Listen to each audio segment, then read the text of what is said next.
With us now, CNN senior military analyst, retired Admiral James Stavridis. He is a former NATO Supreme Allied Commander and a partner at the Carlyle Group, which is a global investment firm. Sir, Norway's foreign minister said these tariffs could violate Article 2 in the NATO treaty that orders the alliance's members to promote economic stability and collaboration. Do you think it's a violation of the treaty?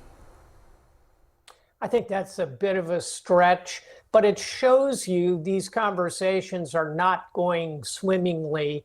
And, let's face it, the conference that you're talking about, these are diplomats. They're going to be, generally speaking, polite and respectful. That's a good thing. And I also take to heart Secretary Rubio's comments that the United States stands behind the alliance. But here's what I worry about, Brianna, from a national security perspective. Number one, we're injecting a lot of tension into this alliance right at a critical moment with our shared desire to help Ukraine in the face of Russian aggression. And by the way, kind of inexplicably to me, Russia is not getting any tariffs, whereas every one of our allies are getting tariffs. The second thing I worry about is over on the Asia side of things, where we see the trade ministers of Japan, South Korea, and wait for it, China.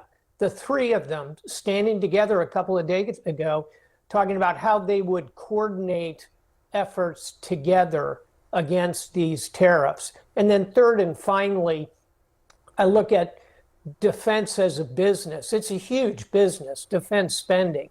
It's $3 trillion, roughly, United States, about $900 billion of that.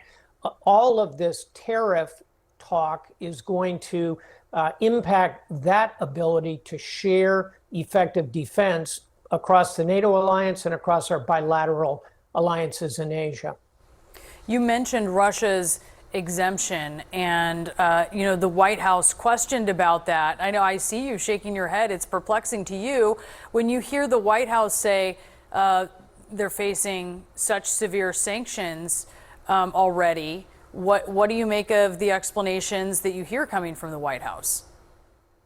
They don't make sense because, for example, Iran is getting sanctioned and Iran is getting tariffed, and Iran is under even more significant sanctions. So the explanation really doesn't hold water, and the optics of it are terrible. And by the way, it's not just Russia, it's Russia's evil little twin, Belarus. So those two didn't get any tariffs, whereas every one of our allies, partners, friends around the world all got big tariffs. Doesn't make a lot of sense to me.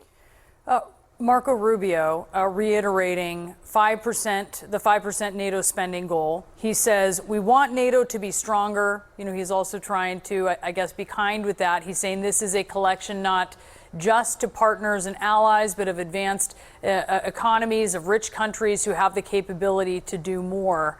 How does that play with allies just a day after these gigantic tariffs were announced?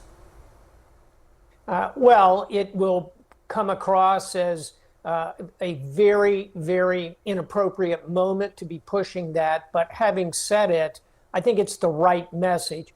5% is extremely ambitious. Just to do the numbers, the U.S. spends about 3.3% of our GDP. Europe collectively spends about 2%. I think giving them a goal of 5% and hoping they land at 3.5%, roughly where we are, makes a lot of sense. But choosing this moment perhaps is less than optimal in trying to get that otherwise pretty sensible message across. Admiral, thank you so much for being with us. Always great to get your perspective. Thanks, Brianna.